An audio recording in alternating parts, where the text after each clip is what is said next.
देख रहे हैं नेक्स्ट 9 न्यूज और मैं हूं आपके साथ मेघा। आज की इस खास रिपोर्ट में महाराष्ट्र की गरमाई सियासत पर हम आपसे चर्चा करेंगे। उद्धव ठाकरे, जिन्हें कल तक इस बात का डर सता रहा था कि कहीं एनसीपी और कांग्रेस के विधायकों के चलते उनकी कुर्सी ना छिन जाए, शायद ही उद्धव ठाकरे ने कभी सोचा होगा कि उनकी सरकार पर खतरा तो मंडराएगा, लेकिन उनकी पार्टी के अपने विधायकों के बलबूते। आप सब जानते हैं एकनाथ शिंदे किस तरह से यहां पर बगावत खोल चुके हैं, मोर्चा खोल चुके हैं उद्धव सरकार के खिलाफ, और किसी भी हालत में अब घर वापसी के लिए वो नहीं है तैयार। एकनाथ शिंदे, इस एक नाम ने बीते करीब 3 से 4 दिन हो चुके हैं महाराष्ट्र की सियासी गर्माहट को चरम सीमा तक पहुंचा दिया है, और अभी भी एकनाथ शिंदे के सुर बदलने के लिए तैयार नहीं है।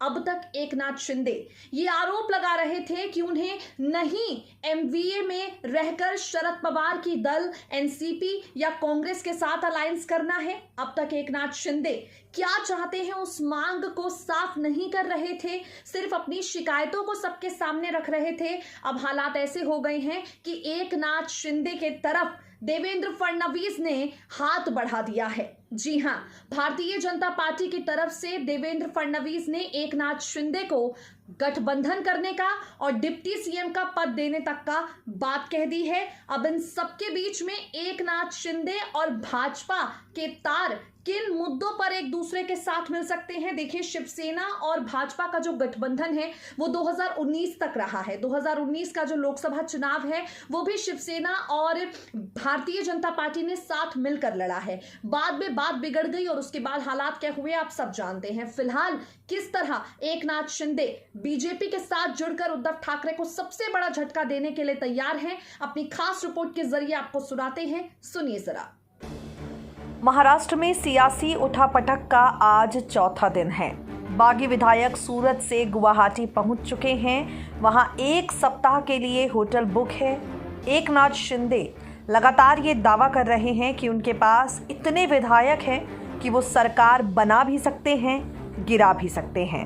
उधर मुख्यमंत्री उद्धव ठाकरे की पार्टी शिवसेना और सहयोगी एनसीपी कांग्रेस सबके साथ मिलकर रणनीति बना रही है। सबका आरोप है कि ये किया हुआ भारतीय जनता पार्टी का है।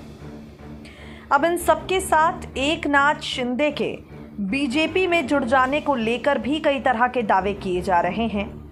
एकनाथ शिंदे साफ साफ कह चुके हैं कि भाजपा के साथ जाने का फैसला विधायक लेंगे। आज हम आपको बताते हैं कैसे एकनाथ शिंदे शिवसेना छोड़कर भारतीय जनता पार्टी की तरफ रुख करते हुए नजर आ रहे हैं। दरअसल एकनाथ शिंदे मराठा समुदाय से आते हैं, सतारा के रहने वाले हैं। शिवाजी के वंशजों की 2 शाखा, एक कोल्हापुर और दूसरी सतारा में है। महाराष्ट्र की 13 करोड़ की आबादी में 30% मराठा समुदाय के लोग हैं।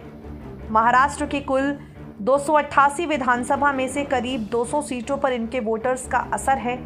इन सीटों पर प्रत्यक्ष या अप्रत्यक्ष रूप से यही लोग हैं जो असर डाल सकते हैं। इस वक्त एकनाथ शिंदे के पास जो विधायक हैं वो ज्यादातर उत्तर महाराष्ट्र के हैं, जिसे शिवाजी का गढ़ कहा जाता है।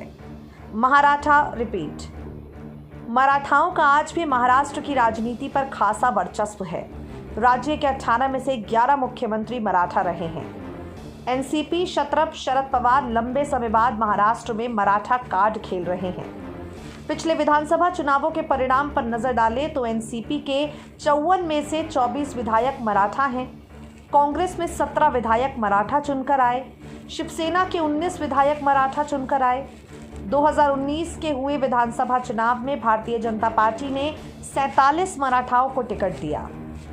महाराष्ट्र में शिवसेना को मराठा अस्मिता के लिए काम करने वाली हिंदूवादी पार्टी माना जाता है। पवार की एनसीपी को मराठाओं की पार्टी और कांग्रेस की इमेज मुस्लिम समर्थक होने की है। कई मौकों पर शिवसेना का झुकाव मुस्लिमों की तरफ ज्यादा रहा है। एकनाथ शिंदे का कहना है कि कांग्रेस की इस इमेज से शिवसेना का वोट बैंक कमजोर पड़ा है। साल 2019 में हुए लोकसभा चुनाव में शिवसेना भाजपा ने महाराष्ट्र में मिलकर चुनाव लड़ा।